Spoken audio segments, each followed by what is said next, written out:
grijă că vine o mașină! Vine o mașină! Vine o mașină!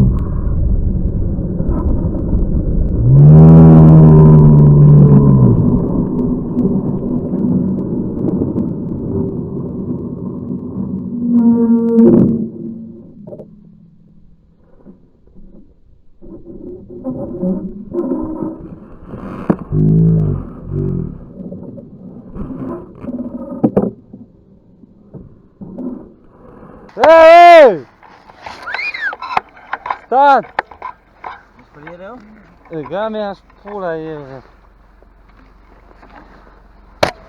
Zic să aveți grijă. O să rii dracu și ăla ca să-l opresc să deu bugana și pula de el. Dă-l Tailuan, trebuia să dai peste el. De pula mea, te-ai pălită de ăla sau în mâinule atâta, te-ai zgăreat. Vale, e următor. De ce ai venit?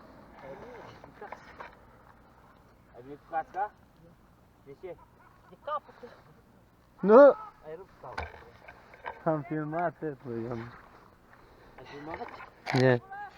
Foarte repede! Pula mea, ne? Tare? Dar n-ai unde pula mea să-ți mănuși? Faci dript pe jurul mâinii?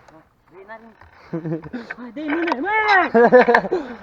Hai că eu stau în spate aici, bă, filmez, ce mai... Hai, nu mai am scaun. Nu e cum mai e scaun. Ui, s-a rupt scaun.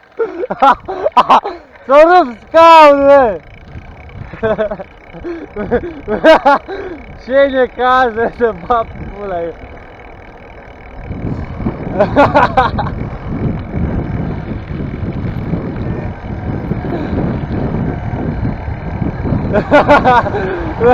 Uite s-a rupt scaun, bă! Scaun. La șela. Ce-ai făcut? Bă, m-am oprit să iau becul ăsta, s-a uitat în spate și a venit în mine. Bine că m-a filmat, mă. Eu am avut noroc de filmat. Nu am nimic la mal. E filmat sau nu? E. Băi, sunteți în prost. Haide, te ies la mine, te rău? Să vestesc cineva să vezi Da, s-a pălit. Uite, rup scaunul, filmează scaunul. Uite, să-l punem cu postă cu durul.